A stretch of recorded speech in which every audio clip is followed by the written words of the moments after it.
he tempted fate with his outrageous statements. I said, you know, I can earn it faster than I can piss it away. You should never do that. He earned and spent a fortune. I thought that it was great fun to have houses. Woodside, Aspen, Georgetown, and Paris. And stirred controversy along the way. It was really one of the first pornographic games I ever saw. His ideas were ahead of their time. My question was, why do you want a robot to go get a beer out of the refrigerator? And he was banned from the business he loved. I had no idea that I'd ever want to leave Atari. It just wasn't on my radar screen. But Nolan Bushnell is best known for creating a game that launched an industry. I wanted the ping pong game. I wanted to go.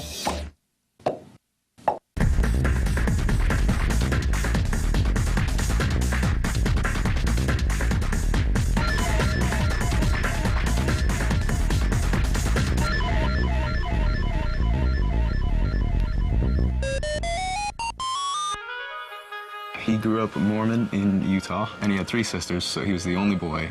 The only boy faces a painful loss at a very young age. His dad, who runs a construction company, dies suddenly, leaving Nolan fatherless.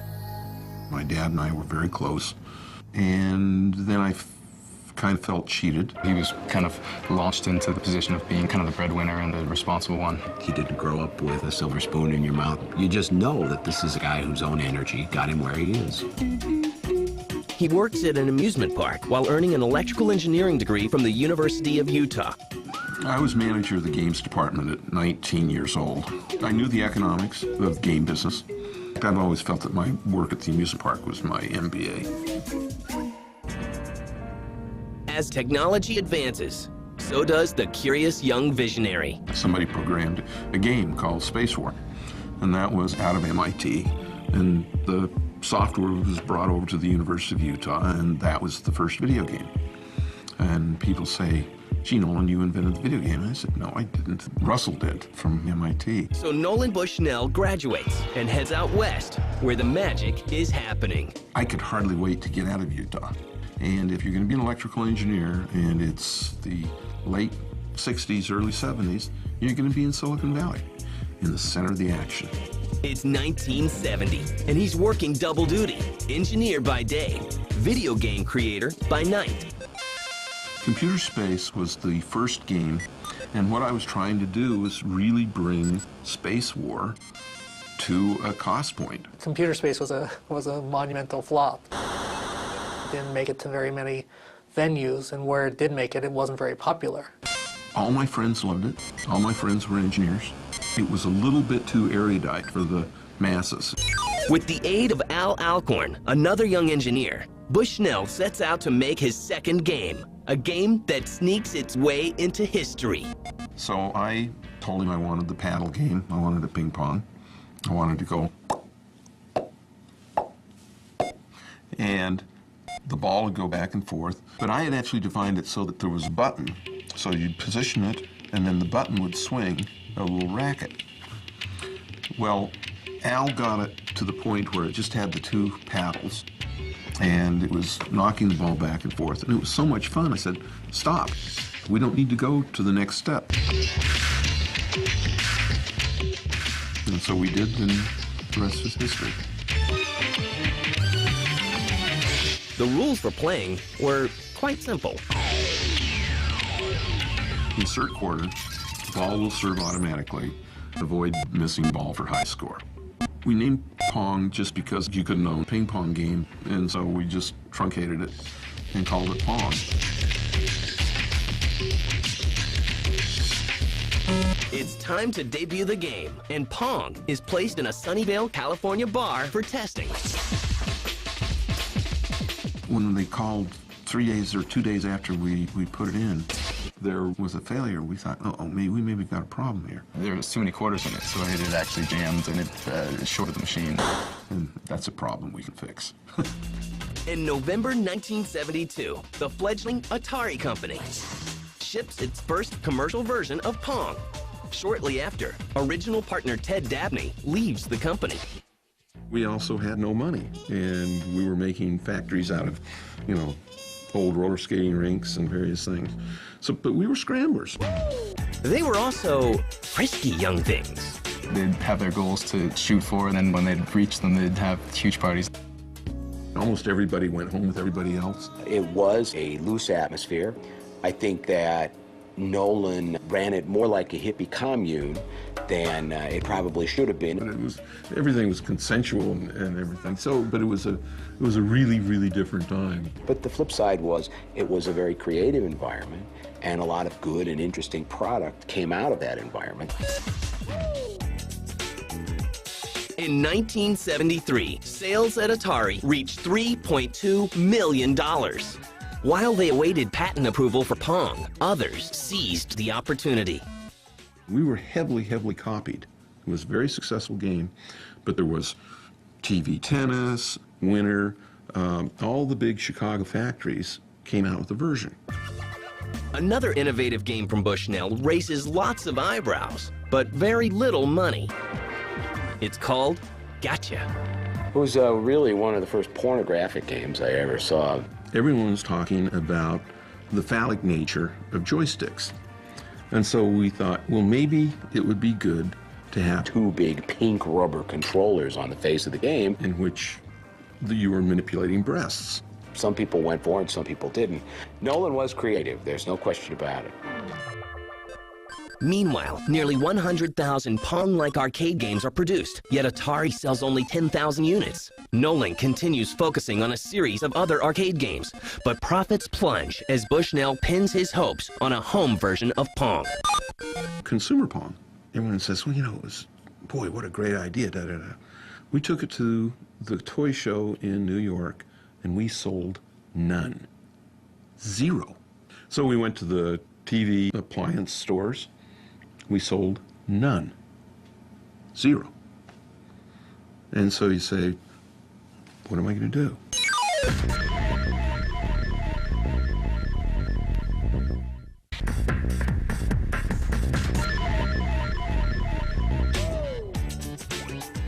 By 1975, Atari, the precarious video game company founded by Nolan Bushnell, has experienced failure and incredible success, including the much-copied Pong.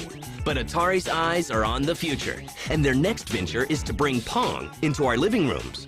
But video game companies slam their doors on Nolan and his idea. Everybody just, they didn't get it. They didn't like the sound of it.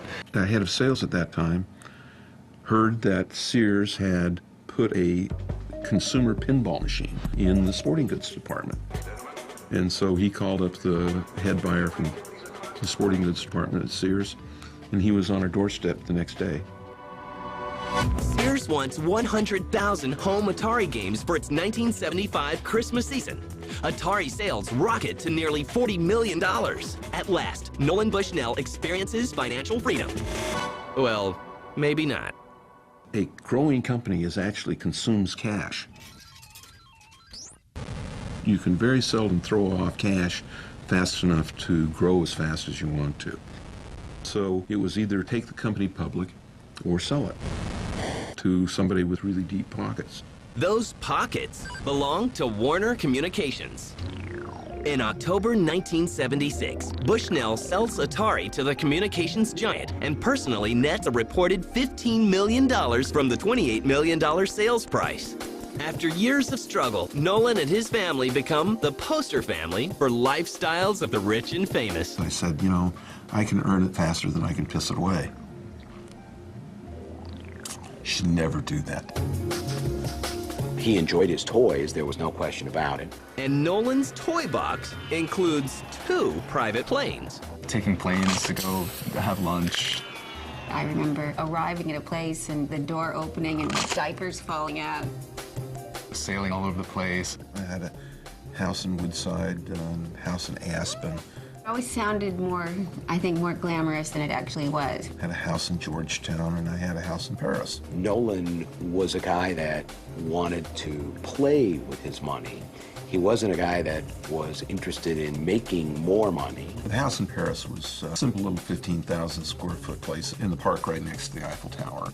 Damn, it was fun. It was just fun. For Nolan Bushnell, The merger may have cost him his voice. Of course, after the sale, your bubbles get popped one by one by one by one, and a lot of your pet projects get killed because they don't see the future. Atari continues to dominate the arcade business with popular titles that include Breakout and Night Driver. Yet there are now more than 70 versions of the Pong home game. But Bushnell has an idea, and it's called the 2600. In the home game business, we thought of a single game, and Nolan said, no, this is a business that we have to be able to treat it like a record player and put new records in. Demand for the new console is weak, and Bushnell's unhappiness reaches a peak in November 1978. I felt that the company was taking some foolish risks.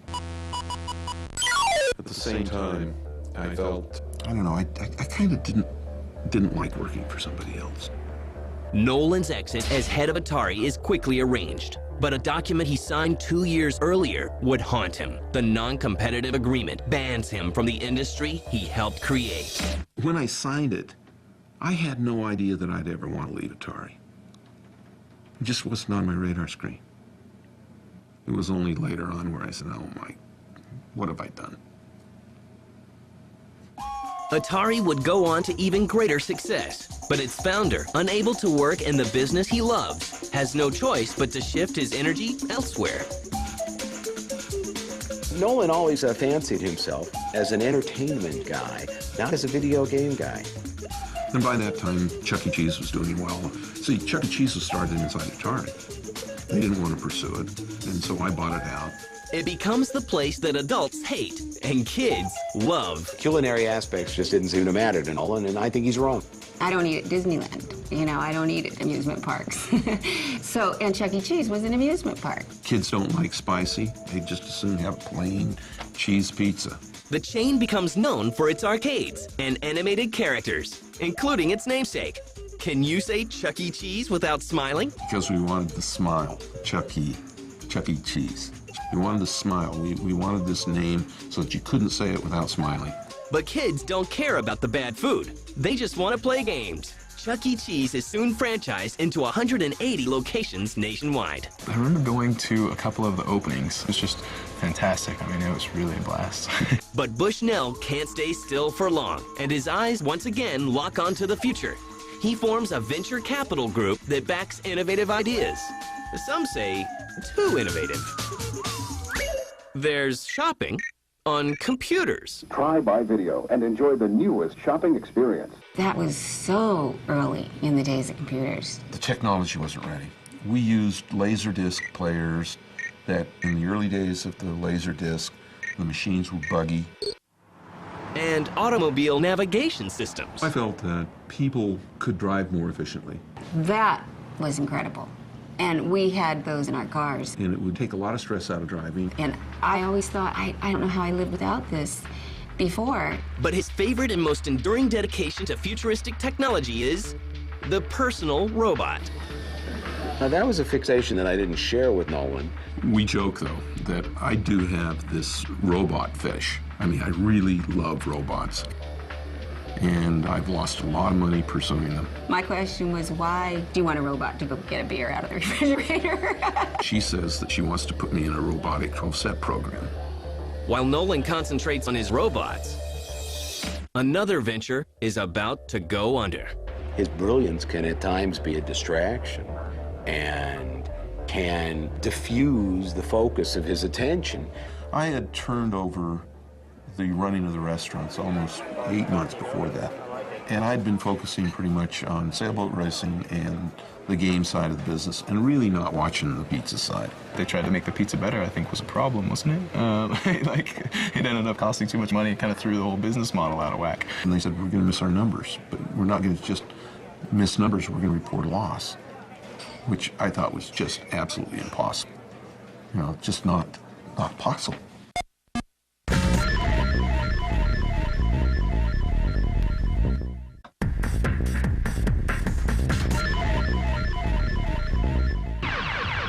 By the mid-1980s, the innovative Nolan Bushnell has made and lost a fortune.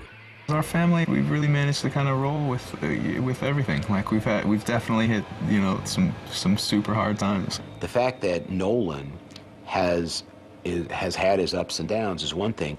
Nolan deserves to be as economically successful as Walt Disney, and Nolan truly deserves more than what he has. His fascination with the future has cost him millions. In many cases, I read science fiction and looked at the world, and my objective in life is to try to make the world happen a little bit faster.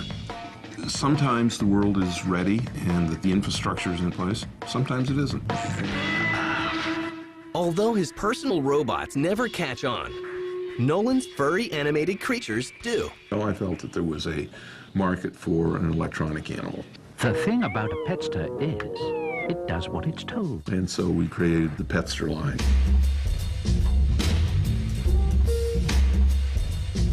And the AG Bear. That I really liked. The idea that a child could, you know, get a reaction from a teddy bear. I still think it's an incredible product.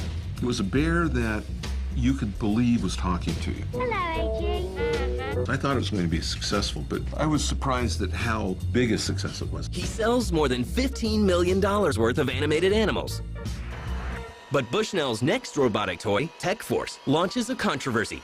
Signals controlling the robot's movement would be transmitted through a children's cartoon series. I think they felt that there was somehow something subliminal going on, in which these controls, if they control the little guys, maybe they can control the kids.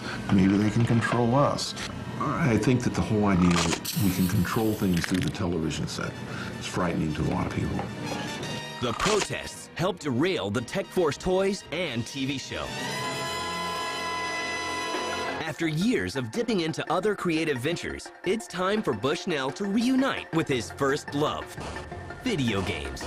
He becomes a consultant for Hasbro, Bally, and a string of other top names, including one with a rocky past, Atari. Decades have passed, yet 3 of Bushnell's early inventions are still alive and still evolving. Newly configured Chuck E. Cheese is a smash hit again.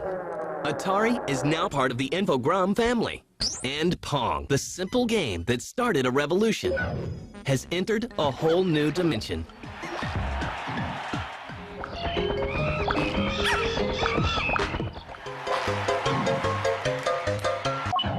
But Nolan and his family have moved on to Ewink. We started this together. We are bringing the supply of simple games back. A new project that brings him full circle with a twist. Our games are very short form focused. They're all 2.5 to 4 minute strategy parlor type games. People that don't even play video games get stuck on these. It's a new generation of video games to be played in public places. Let the interactive games begin. We make touchscreen tournament games for bars, restaurants, hotels, airports. So you put them in one of these locations and they dial up to the internet so we can download new games to it, download new trivia questions, and play national tournaments.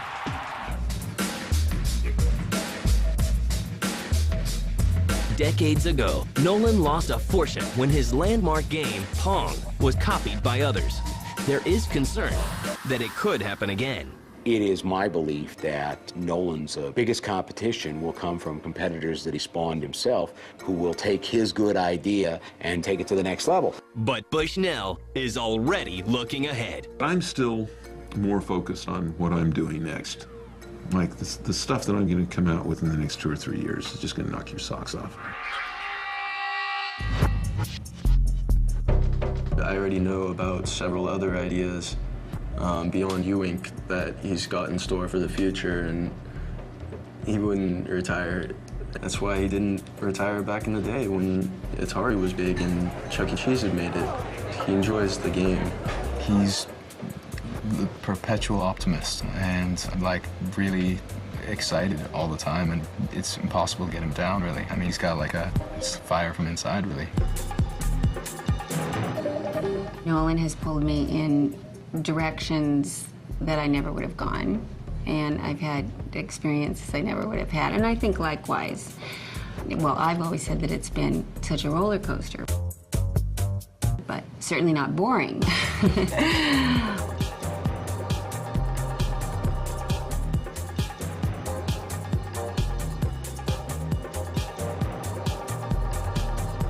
He is the guy that made the video game business. If I were to look back and talk to my kids and say, who founded this business, who made this business the reality that it is absolutely categorically Nolan Bushnell. You know, life is interesting as you want to make it. And too many people just decide to sort of settle. As long as you're not willing to settle, you can constantly be pushing the envelope, and you need to be a really, really good beginner. Because if you enjoy being a beginner, then pretty soon you can start a lot of different things. And I just feel like that's what I try to do, be an elegant beginner.